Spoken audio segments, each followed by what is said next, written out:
to another episode of A Drummer's Guide 2. So, want to make this video very short. I know I'm not very good at that, so with that, I'm going to stop myself from talking. Yes, so I want to give you 3 quick tips on how to find remote recording clients. So I know a lot of people are moving into the remote recording space in lieu of all this COVID-19 stuff, which, welcome, it's a wonderful space to be in. So let's talk quickly about how you can find your clients. So the first thing that I would do is reach out to the musicians that you know. Send an email, a text, a round robin, whatever it is, to every musician that you know and just say, hey, I'm out here doing this thing. If you have some examples of your playing in your studio or from your setup, your home setup, whatever that might be, send that to and just say, look, if you need anything or if you know anyone that does, please keep me in mind. So that's the first one. The second thing I would do, reach out for collabs.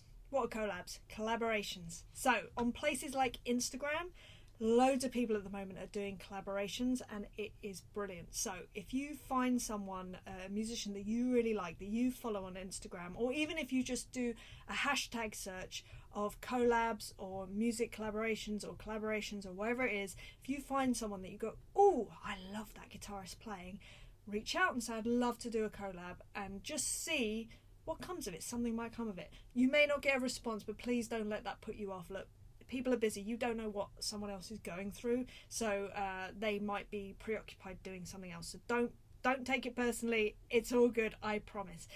The third thing that I do is just put yourself out there. So record videos of yourself, put it out on Instagram, record tracks and put them out on SoundCloud, and just let people know what you're up to.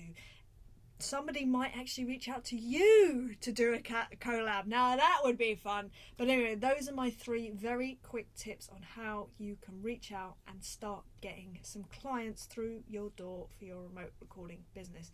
If you want to learn some more in-depth ways that you can also get some clients, as well as what you should be charging people, and the one thing that you should absolutely have in place, which is the number one thing that I see most people fall down on when they're starting a remote recording business, then you can watch my workshop, which the link is in the description below, and hopefully I will see you there for that.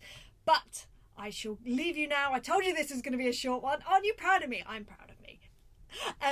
Anyway, I hope you're well. I hope that you are happy and healthy and safe wherever you are, and I will see you next week for another subject. All right, lots of love. Mwah. See you later.